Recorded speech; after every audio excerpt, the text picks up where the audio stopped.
listen as we step on the mic, man, you know it's the difference. Heavenly blessed with the melanin, baby, you know that we winning. No time for the long talk, got 120 on the clock. Wednesday 8 through 10, all the bad vibes better stop. Cause you gotta come with that energy. Casual convos, baby, come down and just sit with me.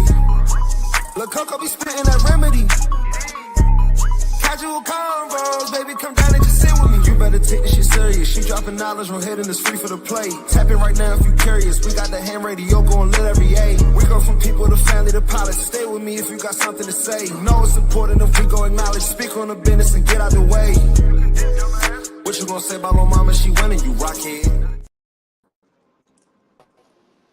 Hello, welcome to the Casual Convo Show, where we have conversations about topics that affect the community's personal and business relationships. We always have the casual convo, so you don't have to have the tough convo. I'm your host, Coco, and above me today, I guess this is my right, we have Baltimore's finest, the Jude. Hey, Jude. Well, she can't hear nobody while she work on her sound. And then to my left, at the top, we have Quentin Moore, aka My Problem Child, aka we never know what he gonna say, aka Semantic the Iconoclast. You never know what I'm gonna say. We don't. Really? We don't. Really? You know that. That's the element of surprise that I bring, because that's how I am. Because I don't even know what I'm going to say half the time. We know. We definitely know. So, it's to keep everything interesting. Because if I was scripted, I'd be boring. That is true. Yeah. Well, how was your day? I'm trying to wait for Jude to come back in before we get into the mental health check-in. It was all right. I'm searching for a part-time gig to go along with this full-time gig so I can knock out these bills and get these bills under control and all of that. But, overall, it was pretty good. Okay. Well, I guess we can do the mental health check-in while she dropped, just to kind of keep things going. I guess I'll go first. Mental health check-in. I don't even know what to say. I think part of me is going into something. I think I mentioned it before we got on live, but I'm dealing with that on my end. But yeah, I know I ain't all the way good, but I just deal with it, So, Q, go next. I'm all right.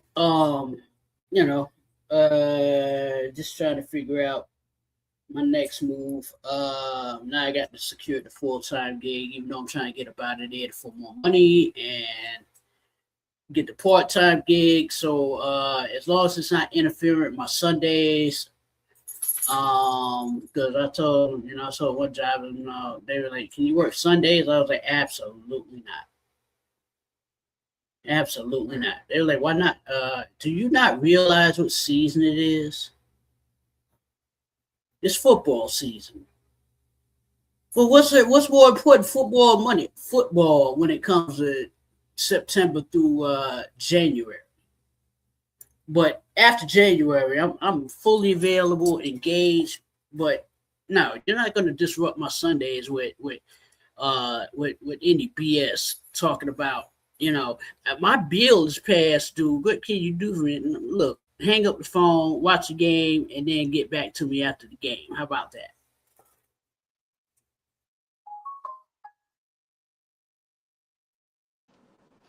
My mental health. I'm with you. What up, Richie? Hi, Rich. Shout out to the Richie Hicks Jr. Sports Podcast. I was on there messing with them the other day, and they was talking about this upcoming football season. So when y'all get a chance, go check them out on YouTube, the Richie Hicks Jr. Sports Podcast. Mm-hmm. So tonight we're gonna get into it because we have a lot to cover. I did some little bit of research, so we're gonna discuss some current events. So some of the topics tonight, of course, will be the economy, which is forever changing. And then yesterday, I might be a little late to the party, but I saw the retaliatory tariffs that Canada has placed on the U.S. So I kind of wanted us to talk about that, and then I have a whole summary of that that we can elaborate on. Um, then also, I saw last night that came across my little timeline of my algorithm that y'all president's son has a bounty on him from Iran. So I kind of wanted to discuss that too. So with that being said, I know as we all know, Paul is missing, but only temporarily. Well, he's not missing, but he's just not here tonight yet. But he'll be joining us soon. He just got caught up in some traffic. So the first topic we're going to discuss is the retaliatory tariffs that Canada has placed on the U.S. And my screen went out. Okay, so y'all ready? I got a whole little thing. So the Canadian government response follows the collapse of bilateral trade talks. The Canadian Prime Minister Mark Carney and Finance Minister Francois, I probably said that wrong, Philippe Champagne stated that American negotiators asked for too much while offering too little in return. After the breakdown, the Trump administration enacted a 50% tariff on 5% of Canadian imports. To mitigate domestic fallout from the dispute, Canada also rolled out a 7.5 billion business and worker support package. The key product categories for the tariff rates are as follows. Canada's counter tariffs are structured across three main percentage brackets to pressure specific political regions and industries in the US. So the targeted American products are a 50% tariff on steel and aluminum, primary form plates and finished products, double former with 25% rates. Consumer goods such as furniture and clothing, agriculture like our dairy products. Then there's a 25% tariff on food and fishing, like American cheese, fish, and seafood, including frozen lobster and crab. Appliances such as like kitchen appliances and household goods. And then there's a 50, sorry, I, I reframed. It's a 15% tariff on technology and industry, things such as like our electronics, tools, and industrial equipment. So let's go Q. What are your thoughts on the tariffs? Look, this guy, I'm tired of hearing about these tariffs because they don't work. They never have worked. They never will work. And he's just constantly screwing everything up even further. He's alienating this country from from its allies, and he's creating enemies.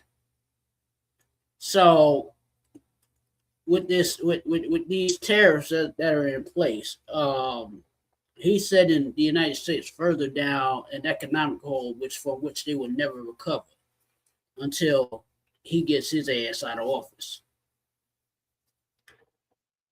With this being said, it's just a matter of time before something major will happen with this administration. It's coming. It's coming. I'm just waiting on the other shoe to drop. Could be impeachment when the Democrats finally take over. It could be just he's so fed up. He's firing everybody. But it's a mess. He's making more of a mess than anything, and I'm sure I'm sick of it. I'm sure you guys are sick of it, and I'm sure the whole country is sick of it. Like I was telling my aunt last night. I said, the Grim Reaper took away the wrong 80-year-old.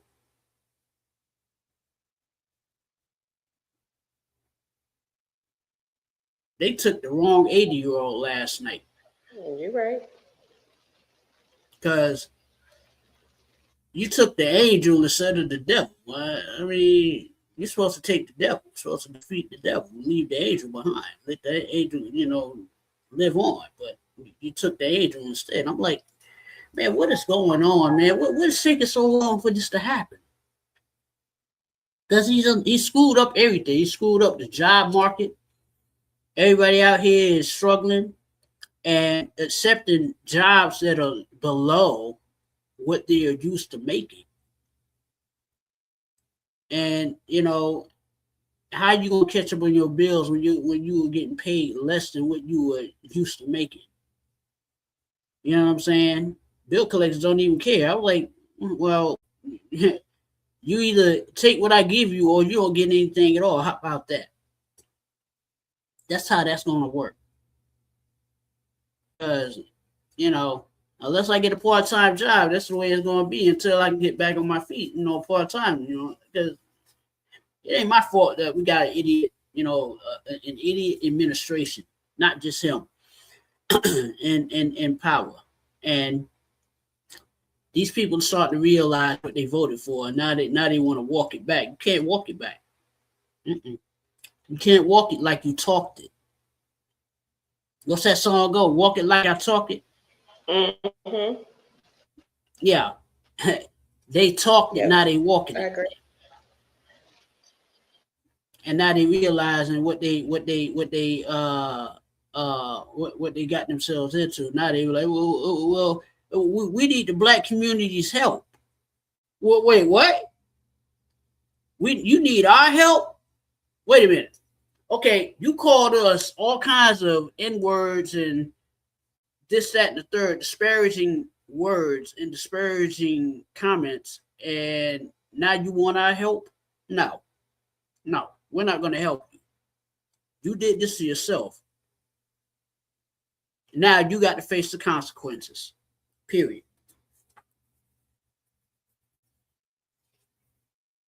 Mm-hmm. I was. Oh, go ahead, Jude. I was trying to come I'm off. sorry, y'all. I'm dealing with this damn Doug just running underneath my feet, knocking stuff out. The economy. I'm not surprised about anything that Canada is doing because I mean, would you expect for the other countries to just keep sitting back and not doing nothing? Like the current president, because I don't want to say Al's because he's not our president. He is the president of the United States currently, and he is just doing whatever, all the things unethical. Like, I mean, he doing whatever he chooses to do, and I just feel like some of the stuff Q was saying. Like, I mean, we ain't people taking the jobs because they don't have no choice, and it's either make no money or make a little bit of money, and I'm going to choose making any kind of money any day. You feel me? It's putting people in more compromising positions with people, it's breaking the unless you rich, you might as well cut that independent stuff. You feel me? Everybody is start working on togetherness and building communities or something. I don't know what to say because to be honest, it's all a mess. I'm sick of everything going on. I'm sick of going to the market and getting like 3 things for $150 and things are supposed to have been going down or life's supposed to be better, and then watching the news and then talk about, oh, things are great or things are at an all-time low and really never been this and things we ain't never seen before. No, this is the worst it's been. And they were talking about something like the deficit has like quadrupled. This is like the worst deficit, like amount that the deficit has increased in history. It's just like, I'm just saying, like, so I'm not surprised that Canada is like, I mean, they said that they was gonna, cut off the electricity and do a lot of things.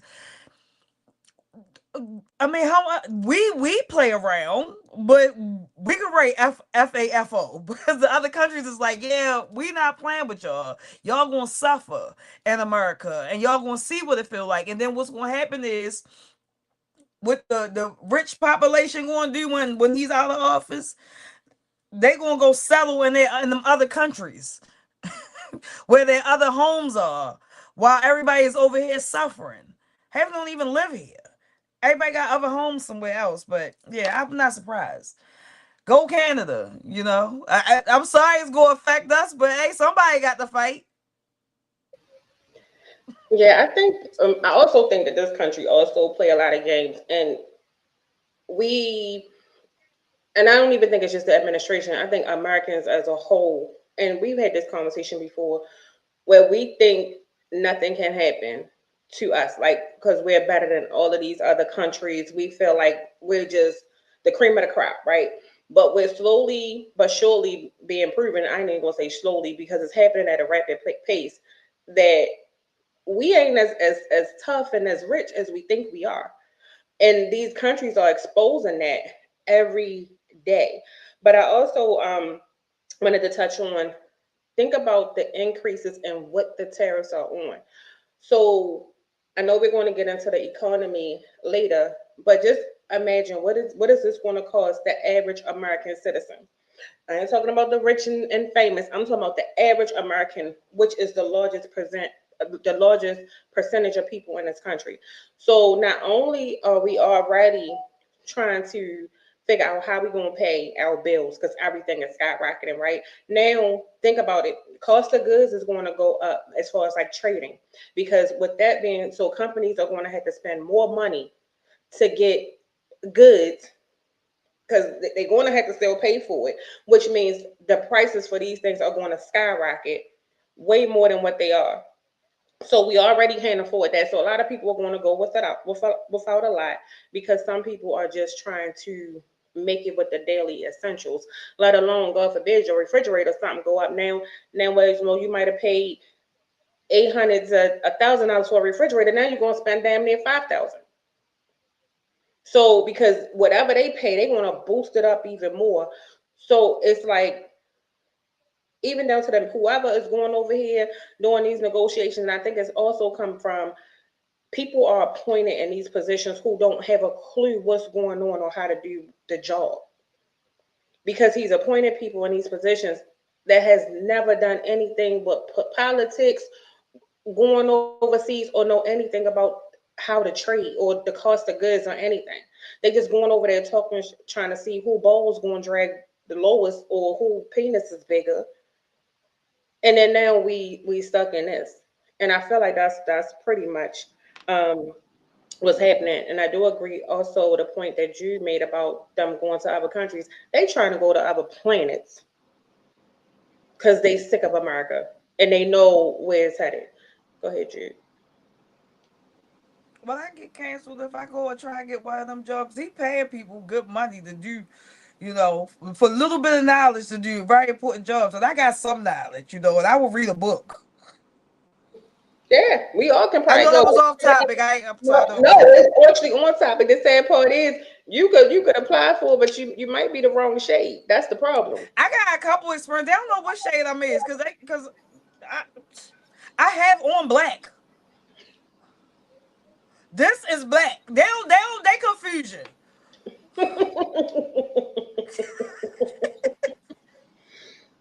Yeah, but that'll be the whole thing. And I feel like this whole racial thing, when it comes Yeah, to all of this stuff, is also playing a huge part, because you have some qualified black and brown yeah. people from other ethnicities, but because you know you need these people, you don't want to hire them because they're not Caucasian, or they're not in. So let me take that back. Or because they're not in support of you. The rule is, it seems like now. Yeah, let me backtrack that, because I feel like even if you are of another ethnicity, you have to be in support of him or be bowing down to their feet. Other than that, they have no use for you, regardless if you're qualified, knowledgeable, and everything like that in that area. They just don't care. If you're not for whatever he's selling, you're X'd out. And then I also feel like you said, with the job market, it also feel like that's the same thing too. Like you get disqualified from certain jobs. Like, damn, I shouldn't say that. Well, certain jobs, I'm not gonna say what the agency is. Certain jobs do ask you political questions to see where you stand. That's also like discriminatory because I may not agree with everything. That don't mean that I can't do the job. I'm not knowledgeable or I can't be a part of positive change. Because some people may not agree with everything, but may, agree with some. And those are people that you need. You need the American people in these positions. Q. Yeah. When they got rid of the DEI, a lot of people think, well, that's going to affect black folks. No, it not only affected black folks, it affected a lot of women too. And now women raising hell about, well, I've been trying to get a job. I can't get a job. I had to milk my 401k to survive and blah, blah, blah. I had to do the same thing. I had to milk my 401k to survive. And I had to start all over from square one, which I'm fine with because I'm still, surviving. But it was unnecessary. What he did was totally completely unnecessary. It was really callous behavior that he displayed. And, he felt that, the whole, I'm superior and all this. Really, in reality, it's really billionaires against the population. It's not against black and white. It's really billionaires against the general population because what they're trying to do, what these billionaires want to do, is build bunkers underneath the earth just in case things go haywire. That way they're protected. But if everyone killed everyone else off, right, and everybody on earth was dead, who did the billionaires rule at that point? Themselves? They're not going to rule themselves. You know what I'm saying? One billionaire telling another billionaire what to do, that don't even make sense because they both gonna. There's gonna be a war among themselves. You know what I'm saying? And then what do you have? You have a bigger mess on your hands. I think, in my honest opinion, there shouldn't be any billionaires. There shouldn't be. Because this country has long defined money as a status symbol. And this is the reason why society is as messed up as it is now. Right? It trickled down into who got the most status, who got the it even affects relationships between man and woman. Perfect example. That's why you have women out here talking about, I this is what I bring to the table, and if you ain't got six figures, 6 foot tall and a 90-foot yacht runner, then you ain't really matching up to what they want. And I'm like, okay, so you rather get a guy that's 6 foot tall, got 6 figures, and you think he's gonna have time for you. He's not. The reason why he's not gonna have time for you because he's working. He's trying to make money. So that being said, this country is I can't wait to see it burn down. Honestly, I can't, because it's going to be a lot of restructuring being done after all this is said and done. And if the billionaires don't wise up and realize that they need the people beneath them instead of trying to alienate themselves from those people who helped them reach their billionaire status, then things won't get any better. And this is why we are in the mess that we're in. Period. I feel like that's low key happening now. In some cases, which is why the country is in a turmoil that it's in, because you have so many people that's waking up. And I do agree. Um, I know a lot of people like to make it about the race thing, but all of us who are American citizens are suffering at this point, no matter what race you are or what's going on. But to piggyback off of what you said about the table thing, I think that that whole thing go both ways. But I think what people are starting to see now, it ain't even about what you bring to the table. Because even if you think you can bring the table and put everything on the table, you still need a little bit of help. And those people are also, they not, that table conversation is kind of dying down right now. People are pretty much joining so that they can have an additional income, no matter what that income may be in their household.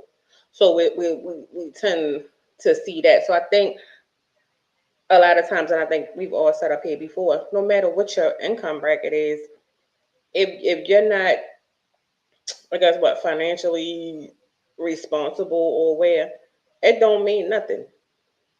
So that can go out the door, because some of these 6 figure people don't be 6 figuring like y'all think y'all do. Yeah, So yeah. yeah, I definitely agree.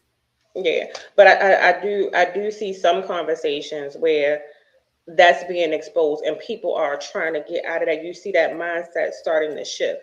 And I think with the state of the world, how we think, what we thought was important or what we thought matters, we see no longer don't. Right now, we start to see community matters. So you see a lot more community than you do people try to, oh, I'm gonna do it on my own. Nah, we need a little bit of help. So, I think the mindset is slowly starting to change, and people are sharing resources. You see more people developing pages and posts that's frequent in social media, what people are showing people how to save or where to go somewhere that's budget friendly. You get what I'm saying? Like something like that, because of what's going on. And you probably going to see more of that now, because these tariffs, because we get a lot of stuff from Canada. And then if you like the lobster and the crabs, like I do, oh, you about to be pissed because that's getting ready to go up. Yeah, Hmm. it's Yeah. greed. Yep. Everybody greedy. All the governments, else other countries, they all greedy. But and it always in history always just take one to just start doing something for it all to be a domino effect for everybody to start pushing. At this moment, we are living during the time where we other countries are tired of America being the bully. So now it's time for us to start feeling some of that. And like they've been saying for years, we've been spoiled. We don't really know. The internet changed a lot of things now. We now seeing people are more, vigilant and paying attention to things. Black families at one point in time got away from generational wealth. They wasn't even doing things like getting life insurance. And then now you see black people doing things like that. Like actually now getting life insurance on families and buying houses, land, things like that. Things that we really wasn't getting into. So I do feel like it's all about community, despite everything that's going on. Because you shouldn't really depend on the government, because they ain't really for us for real. But it's about us as people taking care of the land that we live on, and we just gotta fight our fight. Because everybody fighting the fight all over. But this stuff here in America, that tariff stuff. Oh, and something about that bounty. Well, I got a way. Didn't you? Want me to introduce it now? Oh no, I thought we were talking about. Oh, that's probably No, because I was breaking. I can introduce it now, and we can merge it if you want. Because I think it do kind of go a little hand in hand. I mean, it's What? around that time because I was going to introduce it anyway. Want me to do it? What? Yeah. Okay, as you mentioned about a bounty. So last night, as I was scrolling through the local YouTube network, platform, this little article popped up. So I said, this is interesting. So what we're going to discuss and bring into the conversation along with the tariffs, because I do kind of think, as you just mentioned, they go a little hand in hand. So Iran has a $10 million bounty on Barron Trump, the president's son.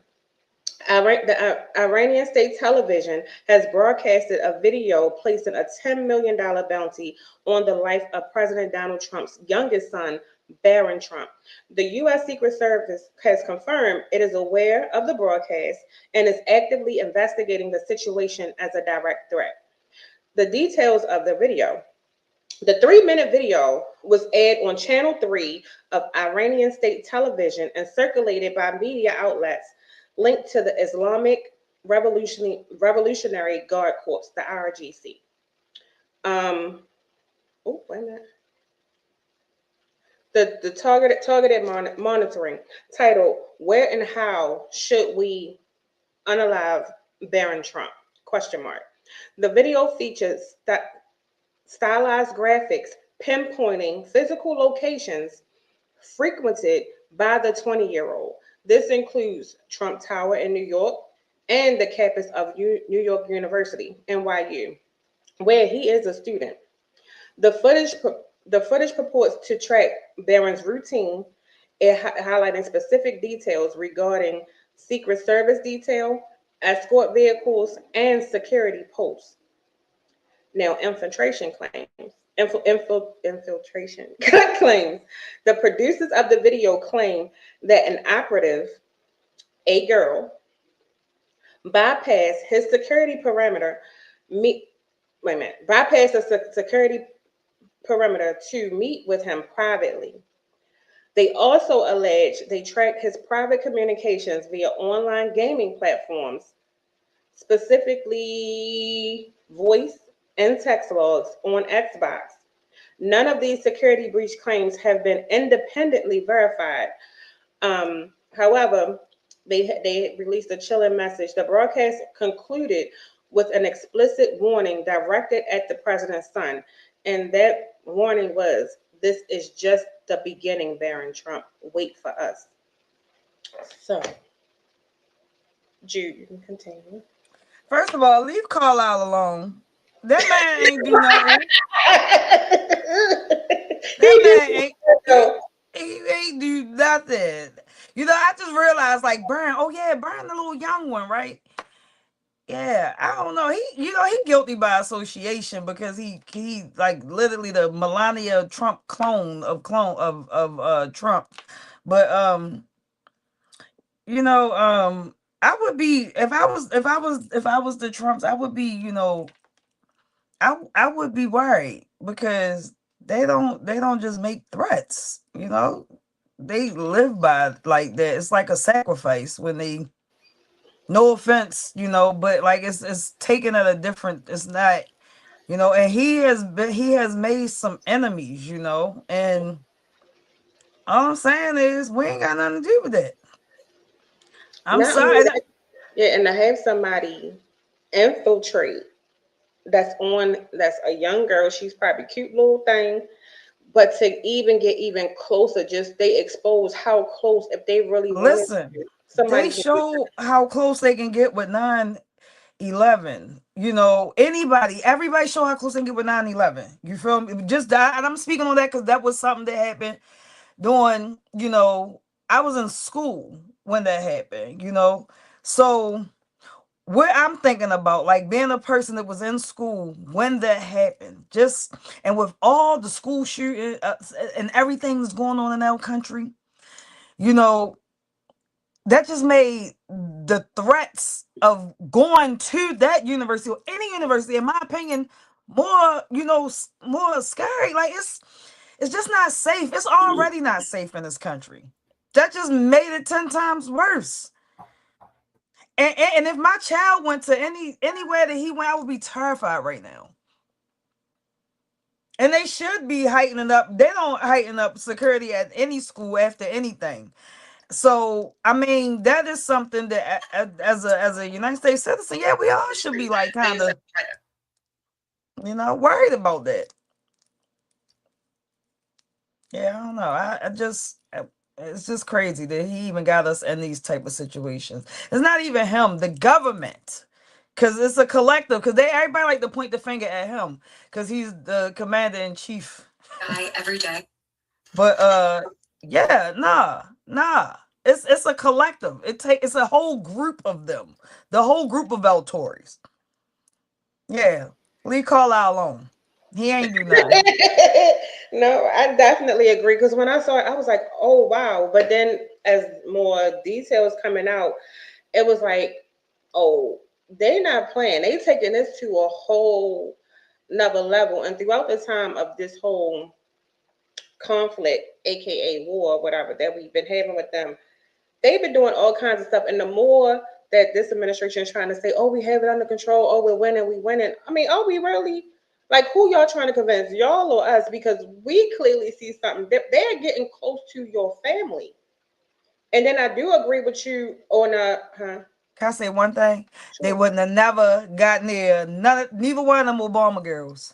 Nope. Never would have got near the Obama girls. Ever. Ever. I just wanted to put that out there.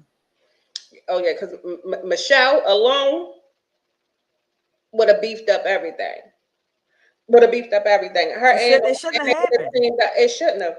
But then the fact that they have access to his Xbox, and we always talk about how technology, which I think I do want Quentin to elaborate on that in a second, how technology is not trustworthy at all in these things. And then now you want to bring in these data centers and everything else, which is, I feel like you could do whatever you want and be whoever you want on here. And then, he probably thinking, oh, I got the Secret Service, I'm safe. But just to know somebody can stand beside you, get that close to you, blink their eyes a little bit and wink at you, probably kiss you on your cheek and give you like an old endearing look or gesture. And they could tear the frame off of you in a split second and you would never see it coming. And then the simple fact that they explicitly are saying, and I believe it, that they have your whole routine. And I do agree with you that NYU security should be beefed up. They should have, boots on the ground, whatever they want to call it. The National Guard. They put the National Guard everywhere. They should put them there because, one, granted, his life is in danger, but so are all of those other students as well. And we already have too many children and kids that's subject to crime that they just trying to go to school and get an education. And now they caught in the middle. They like casualties of war.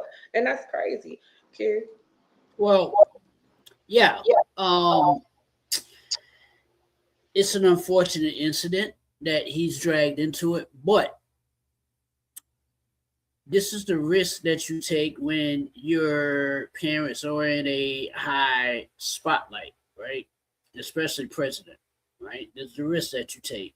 You're going to get threats if somebody don't like something. Yeah, I kind of feel for the little dude, but if I'm him, I get off those gaming servers because like Discord,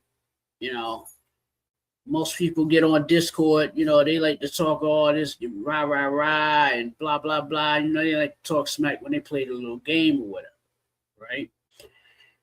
Even like with me when I play on my PlayStation, I play against people online. When I play Madden and I play college football, I usually mute them. They'll be sitting there talking smack to me. You're a loser. You ain't shit. This, that, and the third. And I'm like, I just put them on mute because I don't want to hear all that. Then when I beat them, they get mad. They want to quit. So, one dude threatened me online, and I heard it in my head. Said I got off mute. I was like, hey man, my address is this. Come through. Pull up. Because if you pull up, if you come to Atlanta, I will pick you up from the airport. We'll go to dinner. I will beat you know what while we eat dinner in front of everybody, then feed you, and then beat you know what to the airport, back to the airport. He was like, oh, man, you wouldn't do that. I said, try me. All this anger I have in me, try me. And that dude was like, oh, my God. I said, dude, I try not to be this violent guy. I try to be this calm, cool, collected guy, but people they take it there, right? They take you there. And in this country, Trump has taken us all there. He's taken us there. Without a doubt, he's taken us all there. And it's like it's getting worse. And it's like this little dude is going to be sitting up here. What they used to like for instance, back in the Roman time, back in the ancient times, right? When they wanted to kill a politician, what they would do is they could put arsenic in their food, put arsenic in their drinks, put poison in hemlock or whatever, and the person that's targeted wouldn't even know. That's why they used to have the emperors have food testers to test the food to see if it was poison before they actually ate it. If the tester fell out dead, then they realized that there was a conspiracy, and they were like, well, we're going to go out and we're going to go find out who did this. I'm not going to eat this crap and this, that, and the third. You don't have that anymore, right? Because in the White House, they got personalized chefs. They got this, that. They got, I don't know if he has a chef because this dude always eating McDonald's. You know what I'm saying? That's why he's as big as he is, and he's wearing a diaper and he stinks. I don't even think he can't run. All he want to do is play golf. The country could be right blown to pieces, and he's going to be at Marriott. What is that? Mario Lago, whatever. Yeah, Mar-a-Lago. He's going to be there doing that. But I also think, I don't care what nobody say, my opinion and my theory, I believe he has early Alzheimer's. I really do. I don't think that they're going to admit it, because even when he do some of his stuff, and he always looks like he's in a confused state at times. Yeah. And I said it before, that's why they pushing more of Vance in our face to do all of these speeches, and he's doing more interviews and all of that stuff. But I really feel like he's doing that, but they have stopped sending him places, but they're still not sending the right people, or they're not saying the right thing. None of them have the American people's interest at heart when they go to these tables. All of it is selfish. They're going with personal and personal what's the word, Q? For personal agenda. But that's not the word I wanted to say, but I'm going to say that now. There was another word. But they have their own personal agenda for whatever they want, but they're not thinking about the American people. I feel like all of these decisions that have been going on for the last couple of months.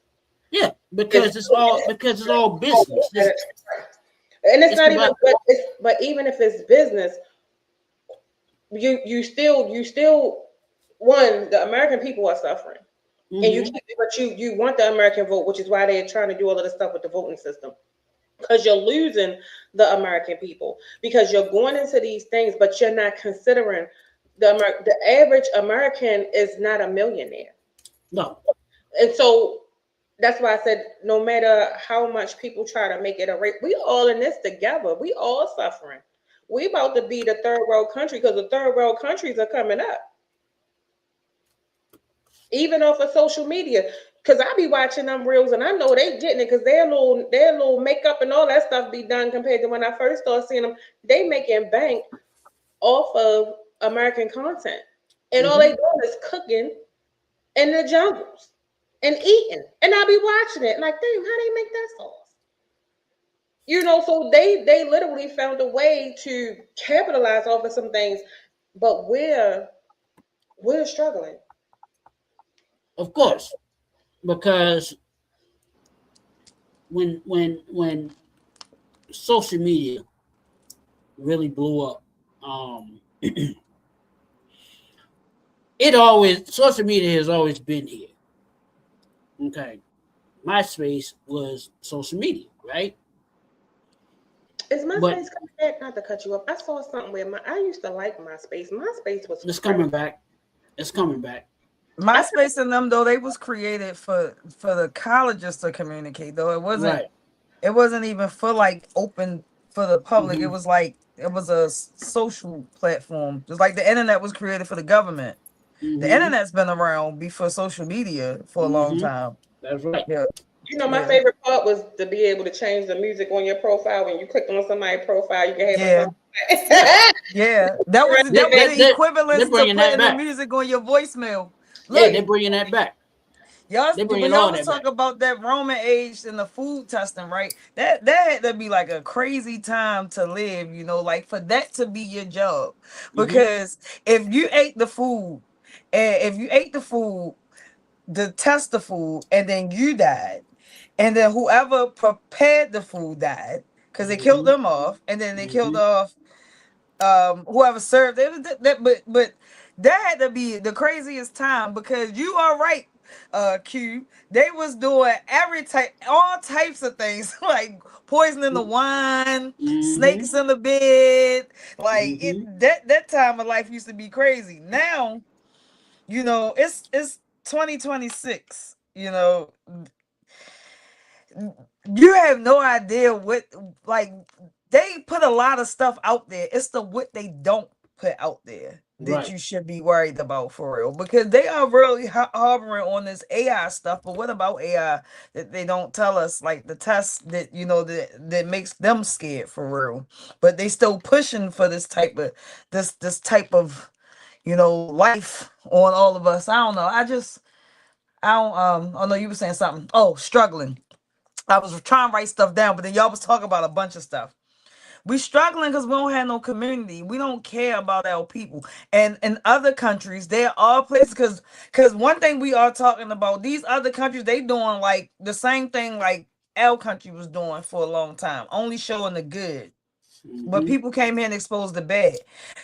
We seen some of the bad, but then some of the other countries, they want us to see, because they are coming up. They are places that are coming up and prospering, you know, beyond. But it's the what we not able to see, because I know the black community somewhere got this war over, especially over here in America with the Asian community, but their level of where they are on technology, living, cleanliness, space, and it just depends on where, because some of it is bad, because where that Kim Jong-un guy is, I hear it's horrible over there. But then if you go to like Japan and that's another place, I don't know, but anyway, mainly Japan is what I'm thinking about.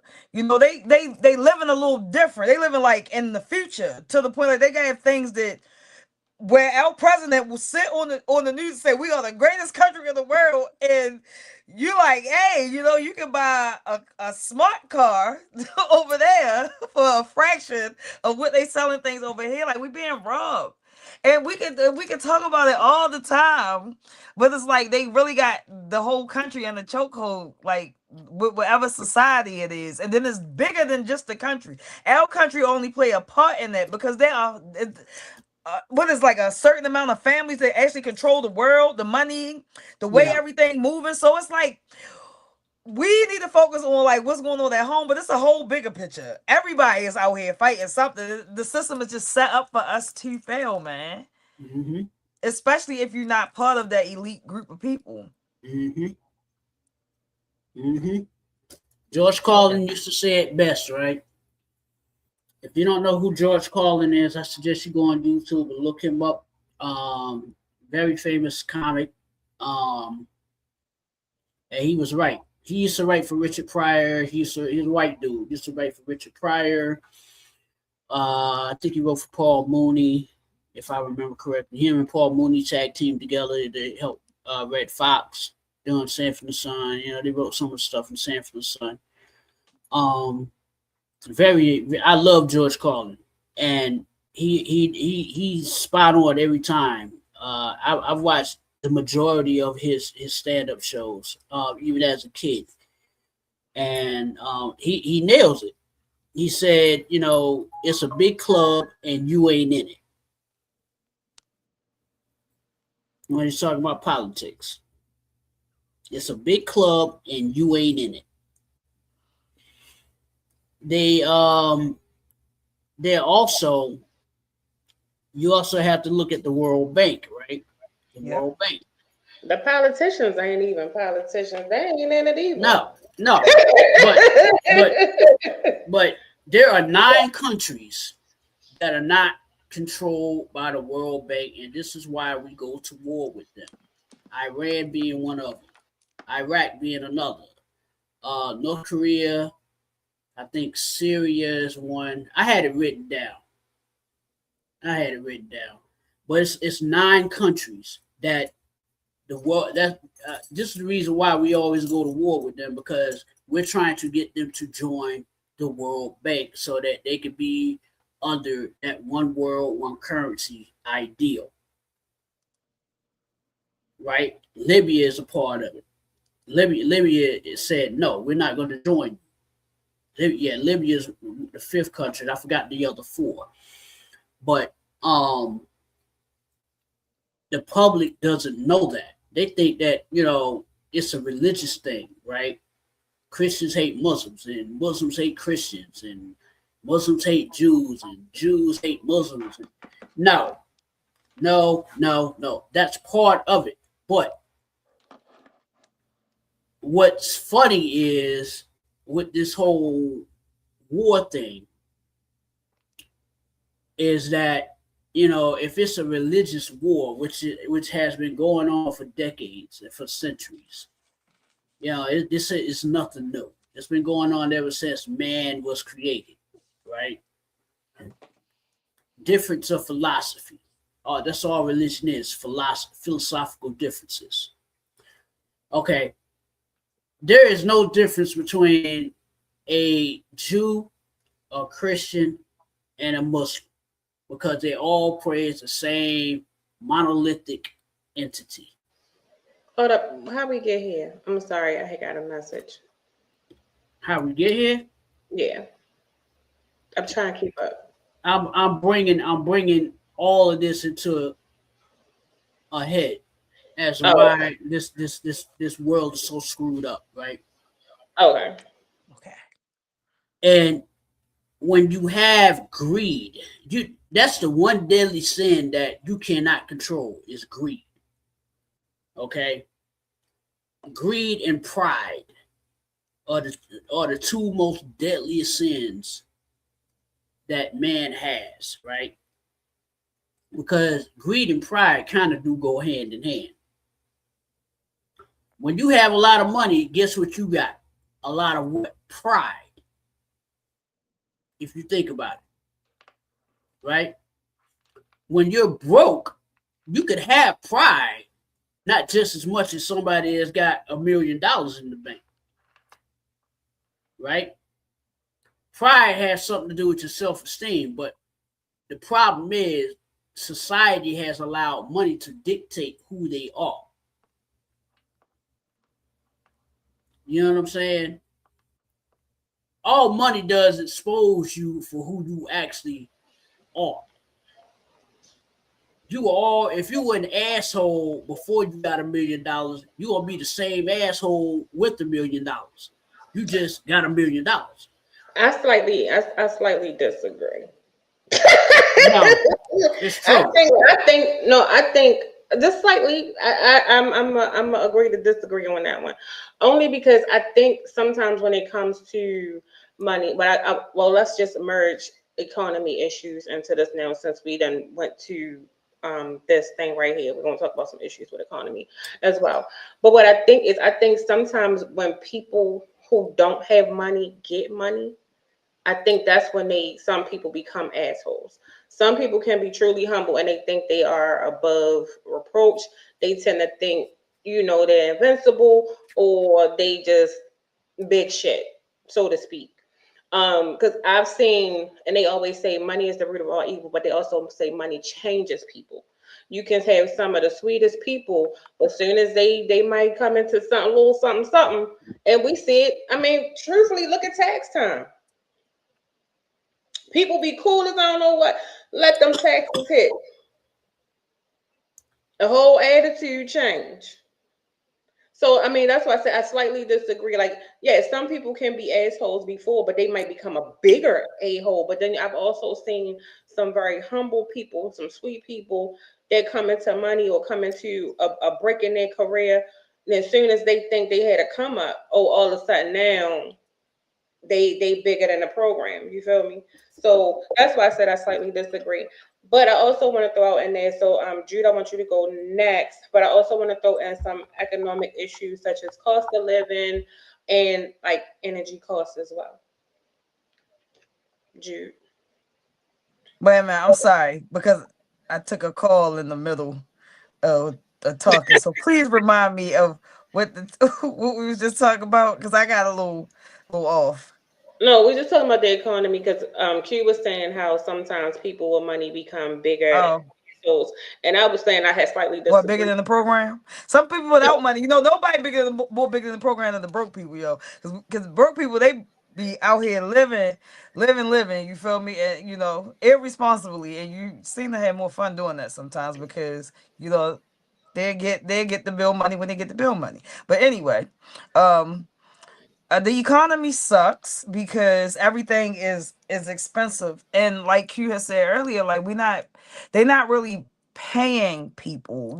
Even people that are going to college and getting degrees, like you got to pay back loans if you don't get a scholarship, and some people I'm hearing in order to get to certain levels they have really high balances to pay back, and unless you actually do land like a job that is actually like, and I feel like if you really ain't going into tech for real, or you ain't Bob or Barbara the builder or something like that, like I don't I like it depends on where you live too, because like whereas over here, like certain jobs and certain careers are, six-figure careers could make you a millionaire overnight, and in another country a taxi cab driver can do that.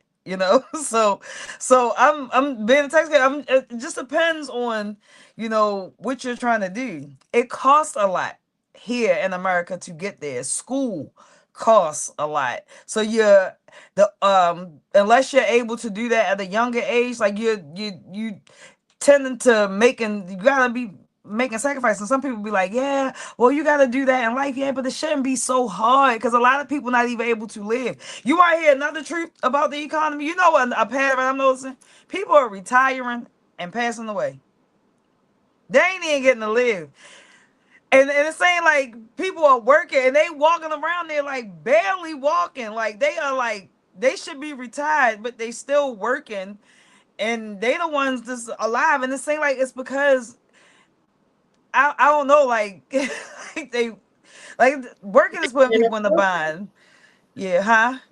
A lot of them can't afford to. You see some people working Yeah. past the retirement age. Then what gagged me was how Well, they're extending the retirement age. And you have a lot of these people that's sick, but they really can't afford to, or they do retire, but then they find themselves, oh, I need a part-time job because well, they're on a fixed income and they can't make ends meet. education. That's because now, like, all right, so not making excuses for the older generations, but a lot of the older generations, especially the black community, did not know, so they could not teach. That is one thing I can give credit to the younger generation. They picked up on it, and I want to say I don't know which generation picked up on it, but a generation picked up on it, and that narrative is changing. A lot of us are used to that way, so we still we know that it's still there, but that narrative is changing. People are Our community is starting to shift, starting to build more, starting to, they're not going into the careers and looking for to retirement. They trying to set stuff up now. Some of them doing it through crimes, but you got other people who are starting legit businesses, and them businesses are prospering, and they doing things, and they setting their kids up, they buying land, they doing things. But this tech field, man, and a lot of people invested in that marijuana stuff too. I don't know if a lot of people invested in it early, and they making out off of it now because the They are. government now, They also yeah, changing the laws too because too many people are capitalizing off of the marijuana industry. So they be having these sessions. They get ready to change a lot of those laws Yeah. because they want to be the ones to make the most money. So we gotta be real careful about the industries, because even down to like when you mentioned the student loans and colleges and stuff like that.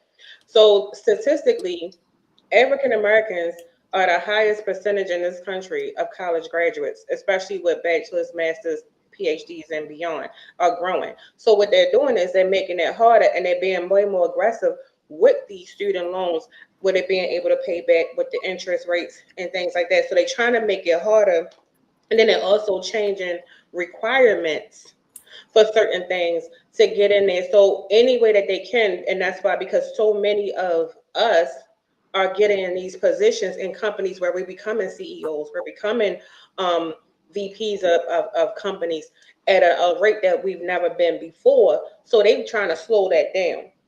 Which also I Yeah. think it goes back to Q with the whole DEI thing, because we were starting to take over too many corporate positions where we're making decisions and we're running shit.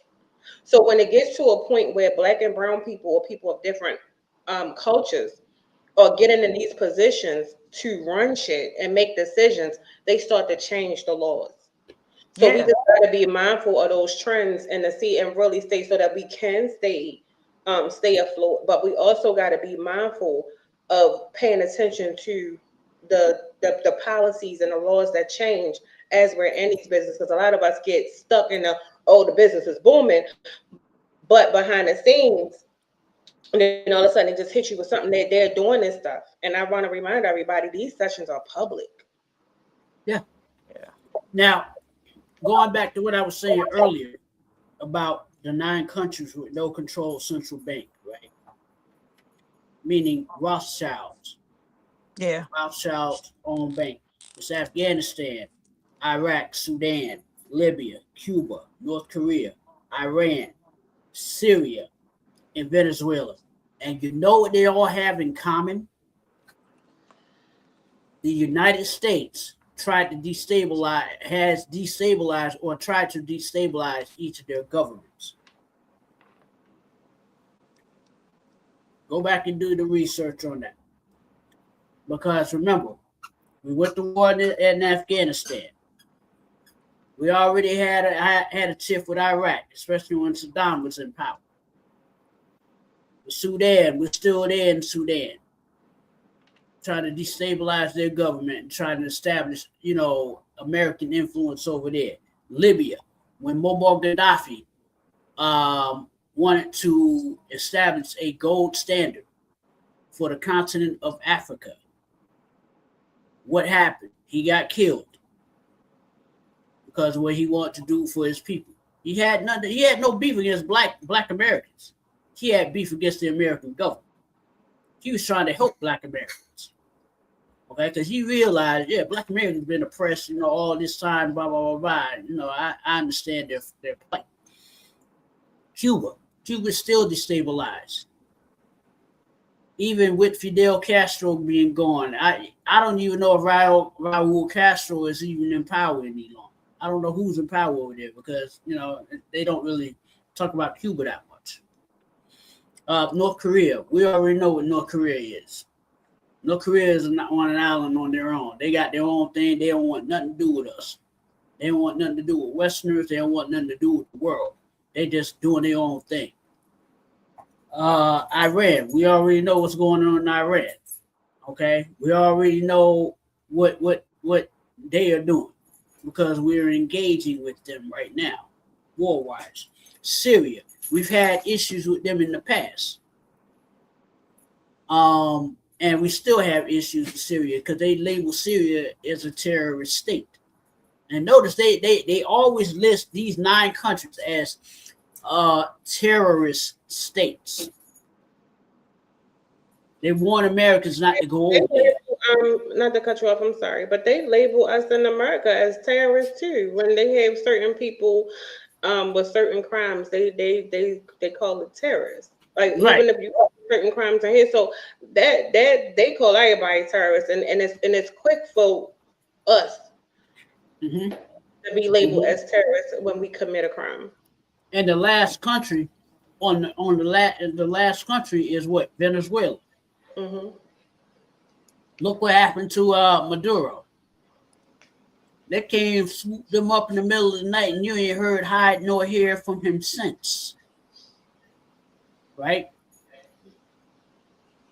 What that is, they're trying to get Venezuela on board with this whole one new world order, one world currency, and all of this. Just like how they did over in Europe when the euro was put in place.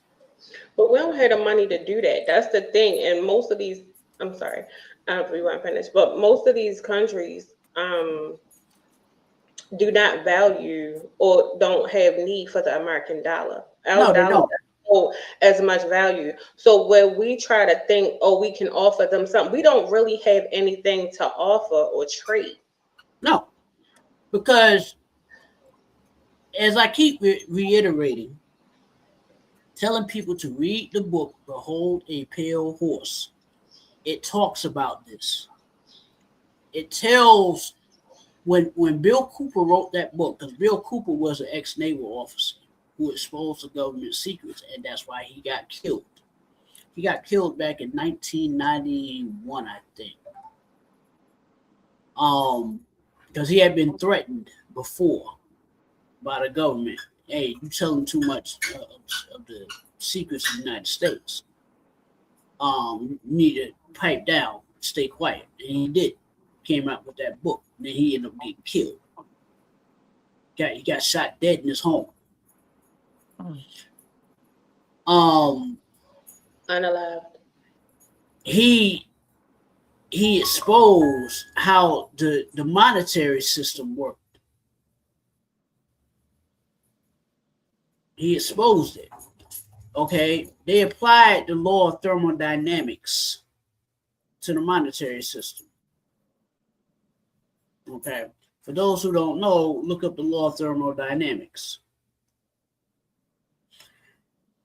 Now, with this being said, Bill Cooper also exposed that this money that we have been, chasing and blah blah blah blah blah blah blah, it's not backed by anything. Because technically they removed the gold standard back in 1934. Right? It used to hear a lot about Fort Knox back then, even as a kid. You don't hear about Fort Knox anymore. Right? They took all the gold out of the money. What you're carrying in your pocket is promissory notes. Meaning that the word of the government makes that an official currency. That's just like me saying, yeah, I know I owe you $20. I got it, but you ain't going to get it. You'll get it when I give it to you.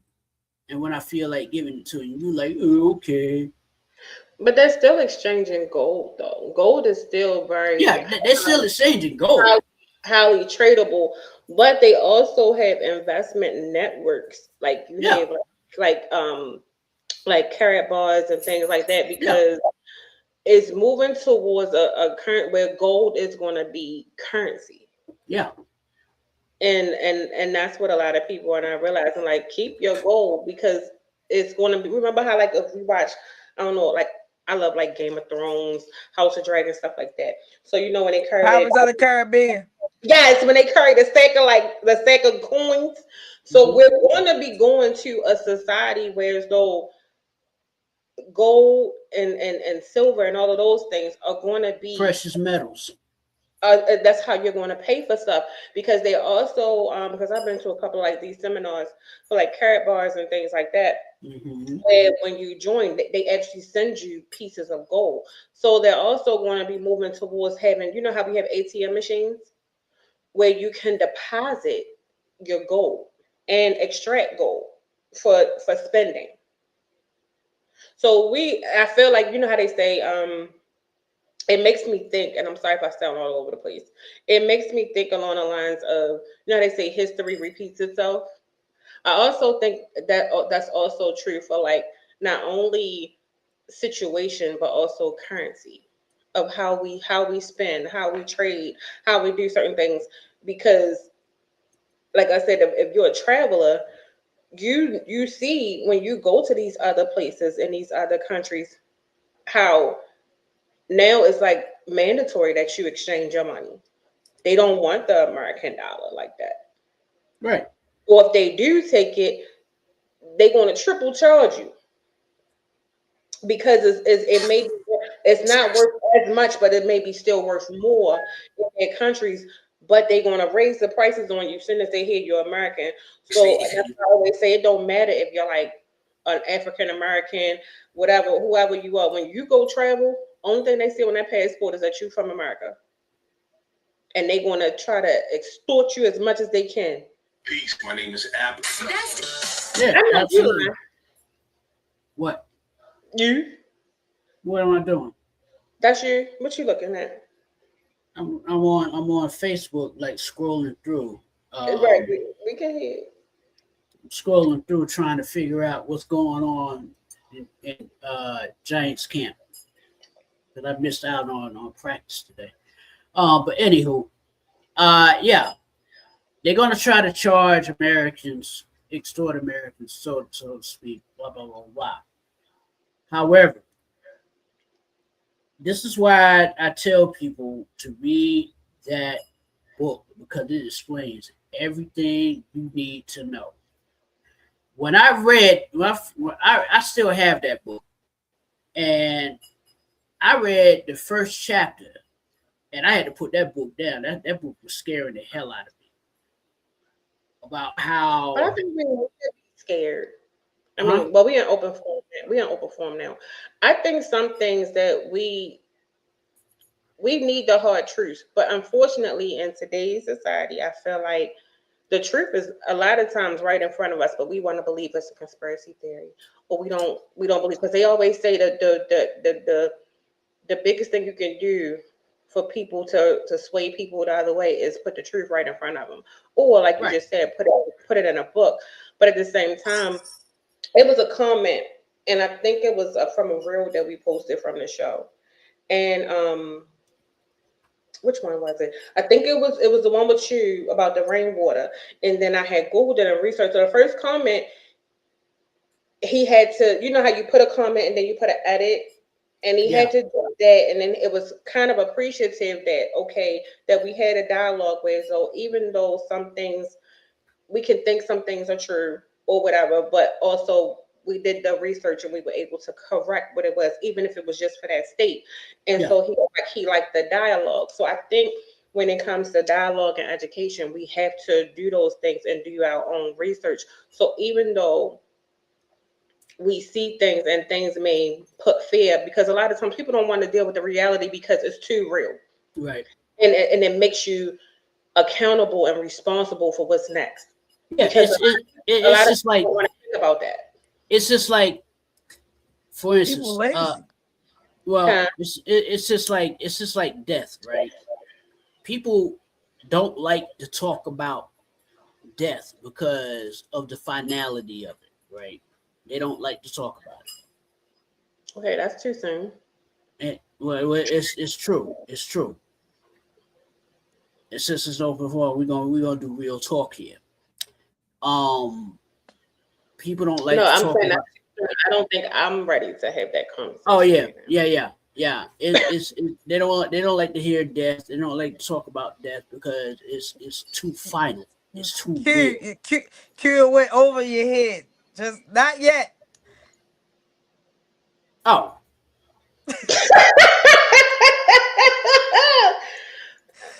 damn, He my like, bad. no, cuz, no, yeah. But that's just what it is. People don't want to hear the truth, and truth sets you free, right? Okay, so let's talk about this. I think I see where you're going, but I also think we also have to normalize that we are in a country of freedom of speech, religion, spiritual background and everything, right? So we Allegedly. allegedly, right? You're right, allegedly. So I think we should also normalize that. Um, my belief, your belief, Drew belief may all be different. That doesn't mean that it's wrong, Right. right?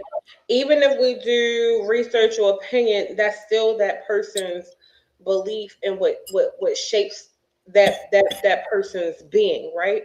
So we can have a debate and we can state our opinion based on our beliefs, our teachings, or whatever. And then you can also go into scientific fact, because if you go into science, some things that just cannot be explained, how do you explain that if you don't get into certain things? So we got to be really cautious, and that's why I always say when it comes to spirituality and religion and things like that, when it comes to even death and life Yeah. after death, because everything kind of recycles, and we see that things are evolving, and science is teaching us that. So when we have those conversations, we gotta be really, really cautious that your belief or your opinion may be different. That doesn't mean that it's right, and Yeah. it doesn't mean that it's wrong. Well, an opinion is an opinion, and Right. everybody's entitled to an opinion, because I feel like, freedom of speech is a thing, but people, they use it to the wrong context. Right. Facts are facts. I don't give a damn about your opinion, because if a fact is a fact, it's a fact. And some things are not true, and you cannot push a false narrative. But just because that is your opinion and you want to push that narrative, that's just what it is. So I mean, it's a way of life. But yes, we do have freedom of speech, but it does not necessarily make you entitled and the things that are always correct. Like, prime example, my opinions are not always correct. It True. is how I feel. And people get those misconstrued. But if I know something factual, I'm going to speak facts. I will tell you, this is my opinion. Right. But the fact is, it all depends on, if it's worth giving a damn about, to be honest. Yeah, but I'm talking about when people their personal belief or opinion on other people as factual because they disagree with whatever their belief is. Yeah, but They that's what do I'm saying. care. Yeah, no, That's yeah, not like, true. But science, like, like I said, what can be proven is proven. If you can back it by, like we always talk about, like science, and like you said, if it's facts and we can put this in here and it's research and it's proven.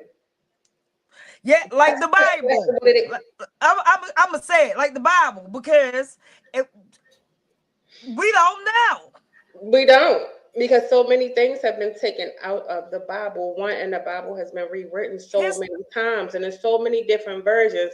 But what we're finding out also through science and Earth, and we see all of these recent findings of certain things that's like unexplained back in time, and all of these things, we can question it. You get what I'm saying? Because now certain things just, I question it because my brain work different. I call it the tism. I feel like everybody got a little bit of it, and I'm not ashamed about it. I know it's somewhere in there because the way my brain work, right? All right, tell me if this don't make sense to y'all, because it makes sense to me. They always guessing something when they find things. Like when an archaeologist finds something and they research, nobody that found that stuff was living during that time. So it's all a guess of how they talked. Do you know that at one point in time, people ain't even talk? They spoke in code. And I yeah. learned that from watching some the languages go right this extinct now in Africa. Mhm. Because the lady, it was one lady, a monarch, who spoke it, but she couldn't teach it to anybody because she was too old. And it was not, and it's probably with them Sentinelese over there speaking. That's why they can't communicate, because it's like sounds. Mhm. So when they be talking about, and this meant for that, and this meant this and this and that and yada yada, we don't know. It's a guess. Yeah. And that's how in my mind, I just feel like, there is somebody, because do you know that if you find a star that does not claim, you can name it. Mhm. And forever, years, centuries, decades, whatever, galaxies across somewhere, go and look at the Star of Jude. And they probably think that was the star from the Bible or something when I find it. You feel me? I'm just saying, you never know. And that's how my mind works when it comes to history, man, because that's how history is made. No, and I also agree. And even down to, like Ham Radio just mentioned, when we talk about like Oh, I can't pyramids. hear what happened. Oh my God, I don't know. Was that me? No, I can't. I can't hear. Something happened. Wait. Q drop. Oh, it was Q. When Q dropped, I think it messed it up because sometimes that happens. I can't. Well, but why Q up here? So we gonna just keep it going. So when Ham Radio mentioned the pyramids, so some things that can be explained is a lot of the hieroglyphics that's been carved into the pyramids. But not only are the pyramids in Egypt like that, but there are also a lot of caves that have the same style of hieroglyphs or go more in detail of ancient times where beings were different, but they were supposed to be realistic, whereas though you had mixed human and animal and all of this stuff. But then when you have books that were Mixed human. What y'all talking about? like the hieroglyphics on, like, and I think that's Oh, right, and like the pyramids, but even in different ancient caves, if you notice, the engravements are to tell a story or to tell whatever, or they in their language, even down to, if you look at like the Asian language, it looked like codes as well. I can't read that shit to save my soul. But anywho, I say that to say, even then when we think about like the books that's been in the text that's been taken out of the Bible, like y'all know my favorite is like the book of Enoch. It speaks of those things that kind of resembles what's what was carved into the pyramids, which was there was a mix of like beast and beings and what was around during that time. And it spoke on like, aliens and different universes, but it also spoke of God like being a light, and you know what I mean, and different things like that. So it's a whole different ball game. But I say that to say certain things that cannot be explained but can be explained but has been removed from the text. And I think a lot of people should read those books that's been removed as well, because when it comes down to the science and then it comes down to a lot of things and what we see today is in those texts. Q. Yeah. The whole, as people know, I'm anti-theist. There's a difference between the atheist and the anti-theist. What's Atheists the don't difference? atheists don't believe in God. Anti-theists don't believe in religions. Okay, they don't So do you believe. believe in God? Do I believe in God? No, and I'll tell you why I don't believe in God. Okay, if the effect is real, I've always lived by this statement. If the effect is real, then how can the cause be unreal? Okay. You know how you like they say prayer changes everything. You know who you're praying to? Technically, you're praying to yourself. But they say God is in us all. I do believe in God though.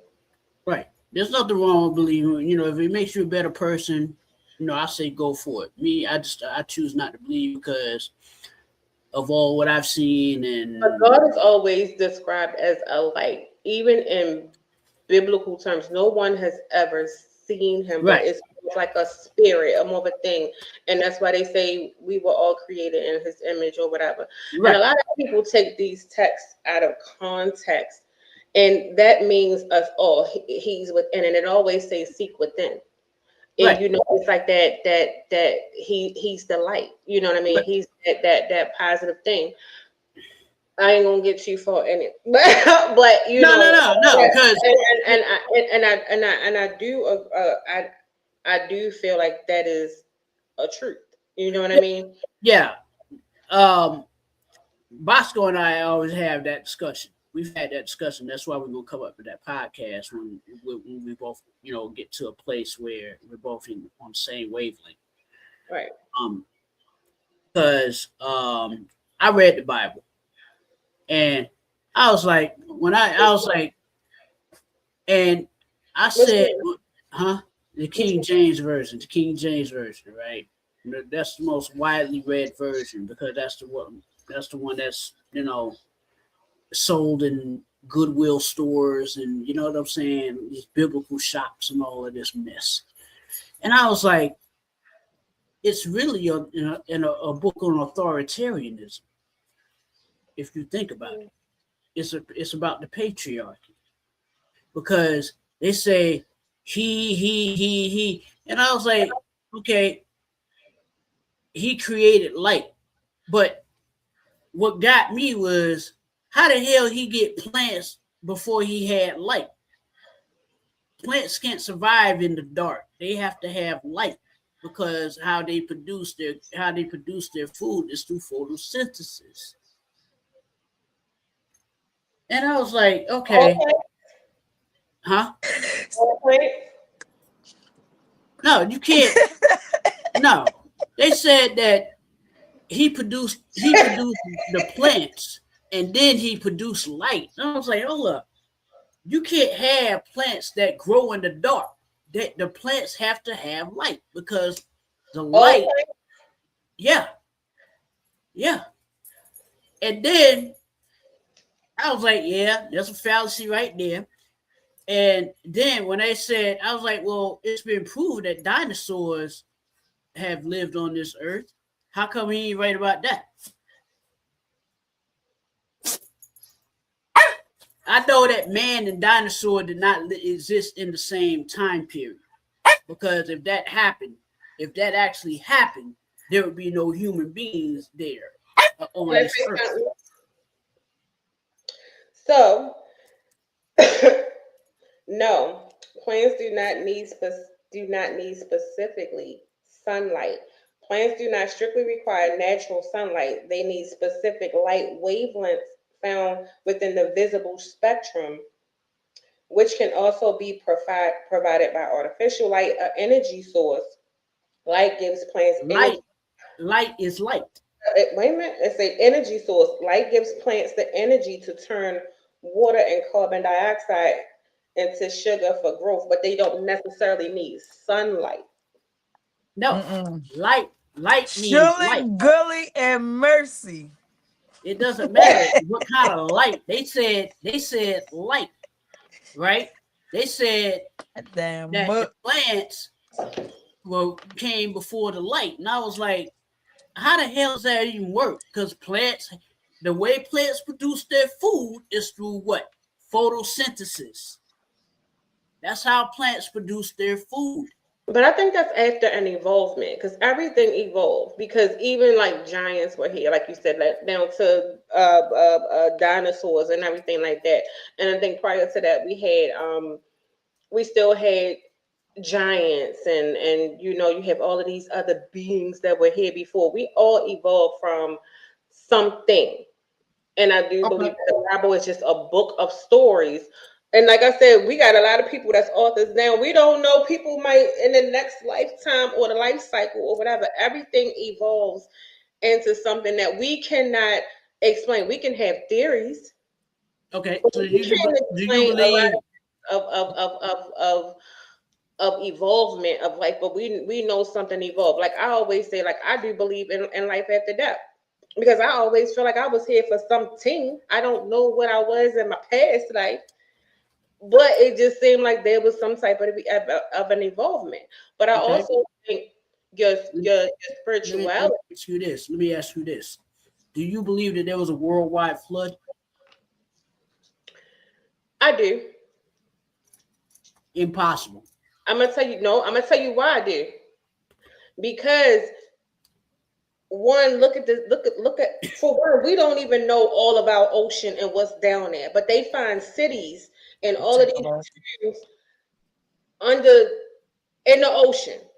Where they come from? Ain't nobody down there building those cities or whatever. Yes, I do believe it's that. Plus, most of the stuff that we live on is built off of like it's like underwater and all of that. That's why you have these sinkholes and all of these other stuff going on. It's a lot of things that can't be explained. Do I think so? Yes, I do. Now, There are some things that just cannot be explained. That's your opinion. But and that's this is my belief. And I do believe that some things just can't, and it don't make sense. Whereas those certain things that are technically, I guess, biblical but my spirituality leads me to believe. I do believe so does that. your spirituality lead you to believe that Jonah survived in the belly of a whale for 3 days? I don't believe all the stories. See, that's that. I think that's where you get it twisted. Spirituality and religion is two totally different things. My spirituality and my belief in God is completely different. Just the same way, would you question a African or Asian or somebody else from another country about their spiritual belief? No, you wouldn't, because you want to look at their culture. It's a part of their culture. But do you question it? But we in this country will question it because people, I don't believe in religion because they broke up and there's so many different ones. That should, I do believe that's made up. But with your spiritual belief, and that's just your spiritual, and that's just your culture. So yes, I do believe that's God. Do I believe somebody was in the whale? No. But I I don't, also think it's also, I think we think too literal about some things.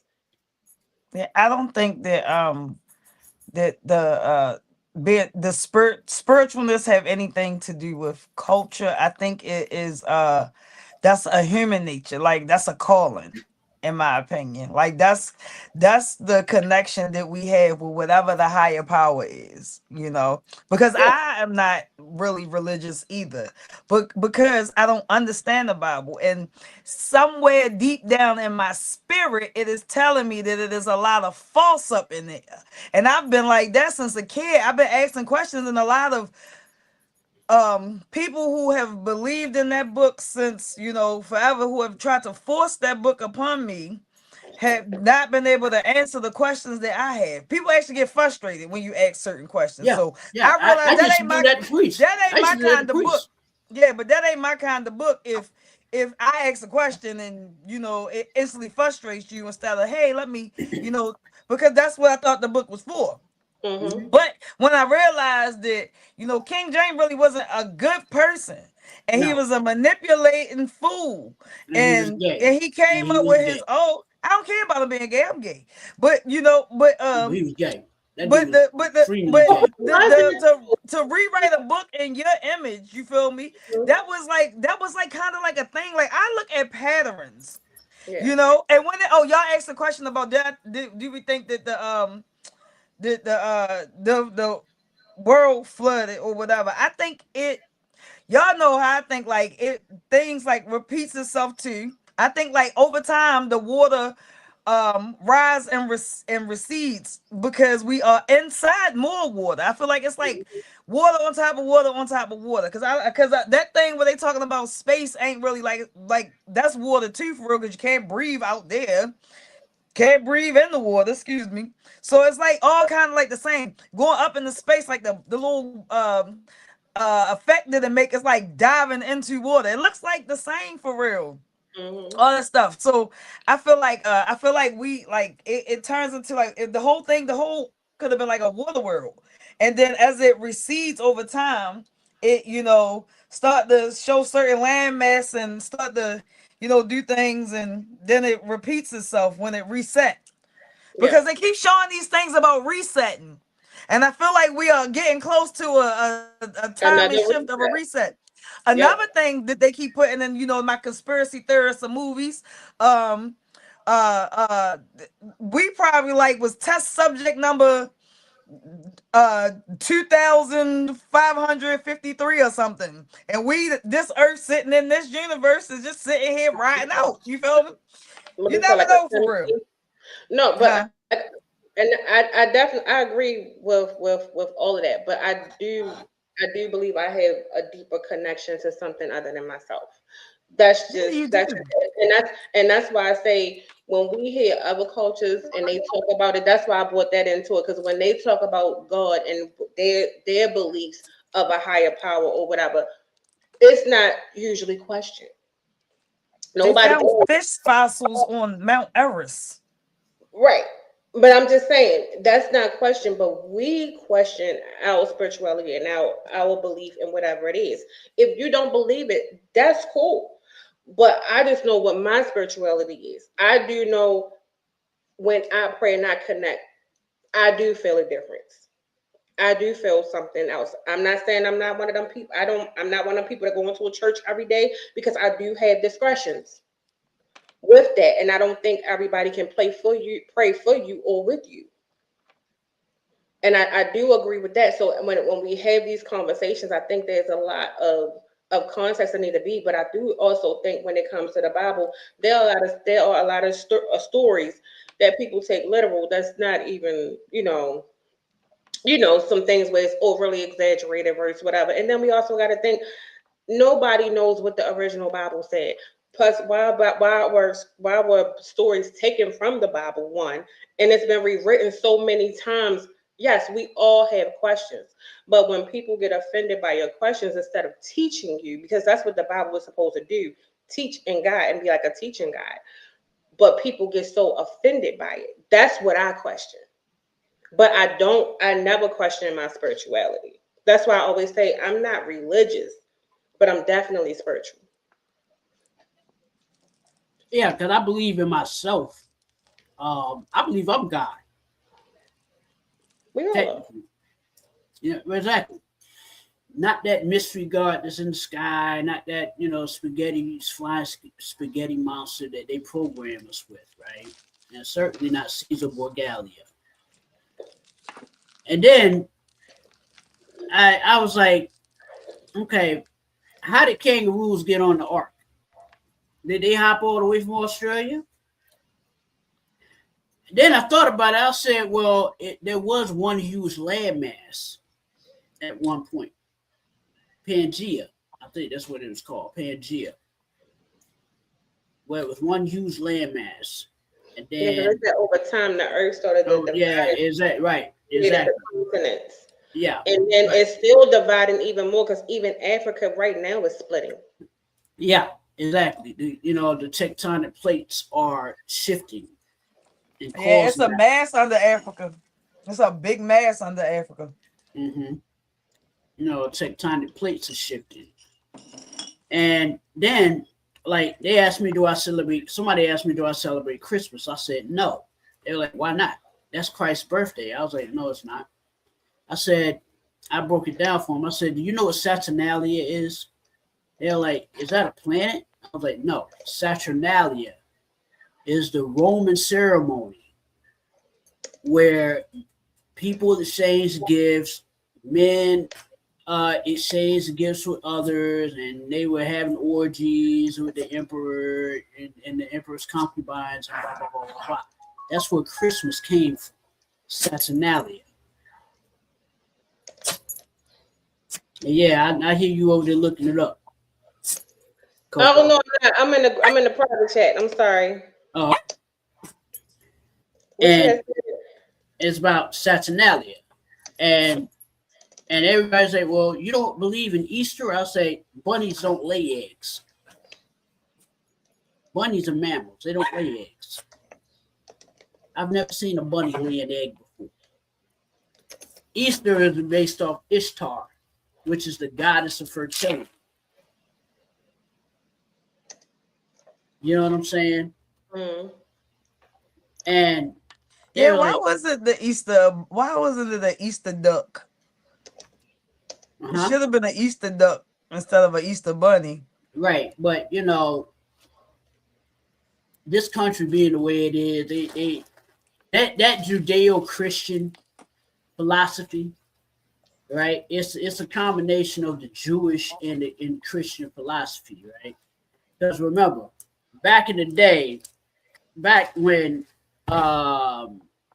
the 13, 14, 1500s, right, were really the Crusades, and then it got worse, with Spanish Inquisition and all these other acts of torture. If you didn't believe, they called you a heretic, and what they would do is they would put you on either the rack to stretch you out, to get you to confess that you believe, or they put a cage on your head that had a rat at the end of the the cage. And if you didn't believe, they would release that rat to eat your face. There's a museum, I think it was in Baltimore, a torture museum that I saw on YouTube. And when it comes to like torture, man, I'm all for that because I think they need to bring that shit back. Mm-hmm. They need to bring that back. Nah, I don't want to do electric chair. Electric chair is boring. Let's bring it back. Electric chair is boring. Let's bring back real. Special. Huh? You're a little special. Yeah, let's bring back the escapism, where they put you in a boat, right? And they put they cut out the arm, they cut out holes in the boat for your arms and legs to go through, and they put another boat on top of that. But what they would do is they would feed you milk and honey, smear it all over your body. So what would happen is, wait, what? Who was getting sprayed in milk and honey? That sounds a little sick. Wait a minute, what happened? that's how that's a torture. That's a torture that they used to call. Oh, y'all talking about? I thought y'all was on something else. I was. No. Q went down. Q just. What they would do is they would feed the prisoner. They would feed the prisoner milk and honey, right? They would have him in a boat. They would cut out holes in the boat for their arms and legs to fit through. They couldn't escape, right?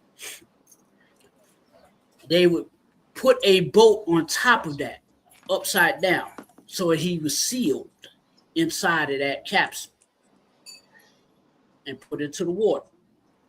They would feed the prisoner milk and honey, right? To the point where he would vomit. Where do you be finding this stuff? It's on YouTube. It's on YouTube. Torture. So Look up. why they was doing that though? Because if you were convicted of a crime back then, escapism. It's called escapism. Oh, we talk about back in the day. Yeah. Back in the day, yeah. Yeah. People today wouldn't survive. None of that. Yeah, they would feed the Back in prisoner. the day, if you stole, they would chop your hand off. If you lied, they would cut out. In some countries, they still do that. Some countries they still do that. Saudi Arabia, they still do that. But escapism is different. Escapism is different. They would feed you milk and honey until you vomited, and they would smear it all over your face, your body, which would attract the insects, right? Oh, I'd have lost my mind. And then you would basically die because the insects would lay their eggs on you, and the maggots would eat you, and you would basically die from consumption of being consumed alive. You need to work on your words. Yes, unalive.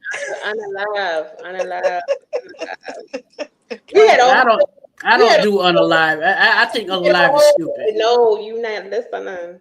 You're not listening. You had a whole meeting, bro. Yeah, I know, but that's escapism, and plus the rack. Everybody's like, but there's one that I love. I would love to bring back to people. It is so you like gore.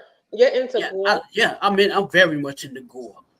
I can tell. Me too. I love me some gore stuff too. Q is overly excited about this right now. Yes. Anytime I see a movie where there's a lot of blood, I'm all in. Everybody's like, that's not normal. I like that kind of stuff too, but I mean, I don't. Mm-mm. Okay. if it doesn't have gore in it, I'm not even remotely interested in I watching. mean, it don't affect me because I used to work in that type of setting at one point in time, so I used Right. to see it in real life. But Yeah, uh, my dad but worked as a coroner, and he used to take me to the yeah, morgue and stuff like that. So I'm I like, like horror, gore, terror type stuff. I like that type stuff, but I also like science fiction, documentaries. Yeah. Science. I watch anything for real if it's good. I'm watching what am I watching? One of them dag on Bon Appetit, Your Majesty or something. One of them little things on Netflix. I'm watching that little. Oh, did you That's, see the I'm sorry to cut you off. Did you see the you know how they have that whole monster series? The lady that unalived her mom and dad, her family. What was her name? wait, Um which who? it's the monster series. You know how they had like the gang I guy. did. I didn't watch all. I gave myself a break from crime documentaries. I felt like it was corrupting my life. All I was just seeing them too much for real. Like it was just too much, No, and they they. have I feel that like one, the gang man on Netflix. They yeah, doing yeah. the lady story. I feel like they keep showing the same. They keep pushing the same people, and it's just too. I got sick of it. I stopped watching them, but I'm gonna go back to it. I just needed a break. I needed a break from watching serial killers. Yeah, it come out in next month. I think it come out next month. But it really looks interesting. I just feel like the actors that they find for these roles, I'd be like, you acting this a little too good. Yeah, listen, and look what happened with you see when Heath Ledger played Joker, and like them sometimes doing that stuff. It's like you heard me just sit here saying like I'm not saying that I was ready to be up here ready to go postal or anything. I'm just saying, it was just too much. Keep saying the same thing because I feel like they be pushing these narratives. So I pushed myself out of that. I gave myself unpublicized. This is the first time really speaking on it, but like it's been about 6 months of non-watching. Like the serial killer. So I can still watch my horror and stuff, but I got kind of out of because I was paying attention to what they push. Every time you turn around, it's always like some new documentary about the same stuff that y'all been telling me about my whole life. You feel me? So it's like y'all putting this out there, and the situations surrounding stuff like that not getting no better. The laws around things like this not getting no better, and the punishments towards the people. And the truth, and it's just like what they doing is they agreement and teaching more people how to be those type of people for real, which is creating more monsters. That's Yeah, the I'm whole curious, point. do y'all think like because and I do agree. There's so many documentaries on like um I've been watching romance. mass mass unalivings and mass casualties and all of these and like you said like serial killers and things like that. So do you think they're pushing the narrative to create more copycat in a way of that because I'm and not you Q but when you have people like that David guy that did that to that little girl. When you have people like him who's also heavily into gore and things like that, the more that they see it, they start to fantasize about it and they want to act it out and they want to do certain things, which I find alarming. So they're literally feeding to these group of people, and I think they get ideas of how they can, and then they want to do it, and then you get what I'm saying? They start to mimic those things and think that oh I'm gonna get into this because now I want to experience it because now it's like they're almost like glamorizing it. Yeah, that's what it seemed like. Like you like putting it out there, like, you know, yeah, let me tell you what else we found out about this guy. But you know what else I know? Like, they haven't caught a lot of them. Mainly for them to really like the sloppy ones get caught. Hmm. The really good ones turn themselves in, or they just never there are so many of them they don't even know who they were. Yeah, Like it's that type of stuff. Like stop putting it out there. You already made a documentary. You don't need to make 10 of them.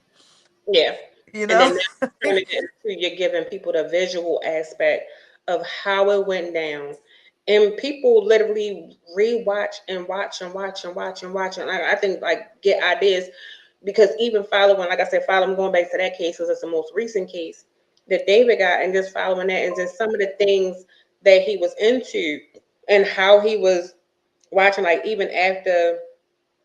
I'm gonna say he did it because I believe he did it.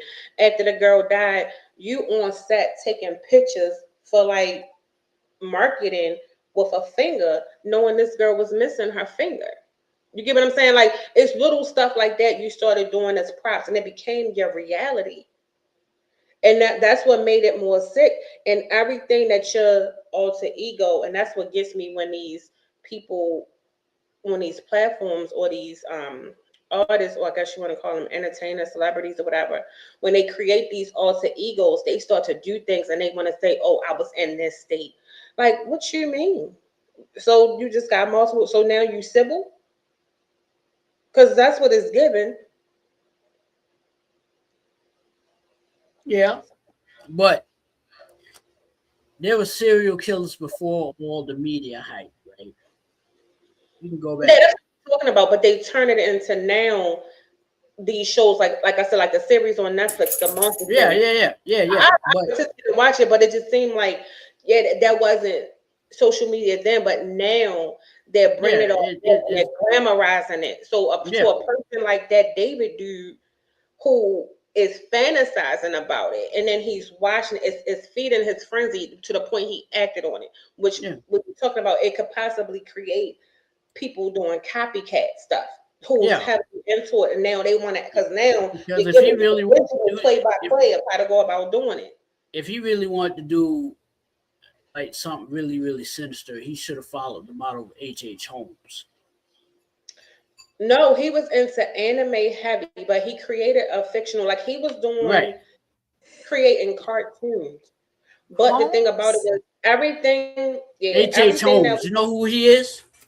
Yeah, they yeah. thought first of all, he changed the narrative. He is the reason why how they realized the serial killers prior to him, they thought the serial killers were uneducated, Mm-hmm. poor, and like they thought completely like the lowest of lows. And he changed. He is the reason why they start looking and realizing that most serial killers have high IQs. Mm-hmm. They are not. Sociopaths, yeah. Yeah. He that like if you watch American Horror Story, right? Watch American Horror Story. The first, not was it the first? No, That's the hotel. yeah, yeah, Hotel. That's based off of H. Holmes because a lot of what he did. Because if you go back and review H. Holmes, that dude bought a building in Chicago during the Yep. World Fair, and he turned that into his little murder thing. Because it would be like Prior to doing that, though, he went to college and yes, studied anatomy. yes. He was a mortician. He was a coroner. Yeah. Sick, man. Yeah, It'd be crazy, like Rich just said. He said, but they play crazy when they get arrested. I said, no, some of them they want to be martyrs. They to them it's the highest level. It's their peak. It's their time to shine because now what they did It's is a recognized. game. And yeah, and it's just crazy because like I said, going back to do because it's the most recent case of like that I've seen that's like horrific. What he like how he mutilated her, you know, and put her parts like they had to put her back together on the table for the autopsy. Like that's how it was like a puzzle. And then it was so and then the thing everything that you know how the autopsy report came out, you were literally creating cartoons of this alter ego that's literally doing these acts of maybe stabbing someone or doing something like that. But then the picture with the finger is what sent me. Whether it was a real finger or not, just a picture of somebody and you doing this knowing that this girl, this child actually is missing a whole finger and you sitting up there like you is in tune with this finger hmm and you're a pedophile. Yeah, it's just he already had them fantasies before anime Yeah, he did. came into play. Well, he admitted it in interviews that he was That most people do that he have was those fully fantasies. into it, and that was his fantasy world. But Yeah, but they most said people he was have those fantasies. yeah, and he said he was on this. They said he was on Discord doing the same thing. They would have Hmm. like these sessions about it, and he was just into it. But everything that he did down to his marketing, he would bring caskets on the stage. He would have and it's pictures of him like far as his merch would look like blood splatter Hmm. all over. And I was like, this nigga's sick. Yeah, he was just a sick dude. Yeah. He was a dark individual. He was very dark. All right, we got like 3 minutes, 4 minutes. Anybody want to go? So, Did you? Reunited. Q, you was saying something? Go ahead. I was I, singing. I forgot what I was about to say. You talking Yeah. about the fantasizing? I forgot. Um. Oh yeah. But I told people when I watched I was like kind of heavily into American Horror Story. I was kind of heavily into it, and I stopped watching it after I think it was Coven because Coven got stupid. It got really stupid, Kevin and was then scared.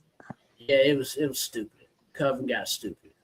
Hotel was literally my favorite one. Um, the first season came out of American Horror Story, I didn't understand. It was like, why is this dude Oh, going? And I realized they were all dead. They were all gone. They were ghosts in that house. It took me 2 times to watch it to understand what was going on. And then when I started really getting into it, when they did the hotel, that's when I really was like, yeah, I liked Hotel out of all of them. I liked Hotel the best. I didn't like how they did circus because the it was circus Freak was Show. Freak Show was yeah, Freak that Show. was nice. Freak Show was different, but Freak Show also taught it because they based it off that movie Freaks. That movie came out in 1932, and I have that movie. Mm-hmm. How they have And then you had Roanoke. Roanoke's about what happened to the people of Roanoke, and Yeah, yeah, they lost me at Apocalypse and Beyond. I ain't gonna watch none of the rest Apocalypse. of them. I was like, yeah, I ain't gonna watch this anymore. Now I think they're coming out with another one. Yeah, Angela Bassett coming back. Yeah, I Yeah, saw it. yeah, but but other than that, I tell people to tell people to get that book, Behold the Pale Horse, and they will see what I'm talking about. They will understand what's going on with the currency, the law of thermodynamics being applied to the currency, and why things are the way they are as far as this monetary system. Yeah, Well, y'all get the book. Behold the Pale Horse. That's what you said. Behold a Pale Horse by William Cooper. By William Cooper. Behold a Pale Horse. And with that being said, we have come to the end of this show. We will see you guys on Monday, where Mondays are more relaxed, so we don't know what we're doing. We might play a game, we might do some questions, we might just have some fun. We don't know, but we're going to do something. So we're going to check us out Monday at 8 o'clock. Also, you can check us out on Wednesdays at 8 p.m. again on on the Casual Convo Facebook page, YouTube channel, Kick, and also you can listen live on Ham Radio, and also Ham Radio was live on Instagram. So we're on several different platforms. So check us out, follow us, like, comment, subscribe, all that good thing. We look forward to hearing your hit, receiving your feedback, and all of that good stuff. So until Monday, we would like to say good night.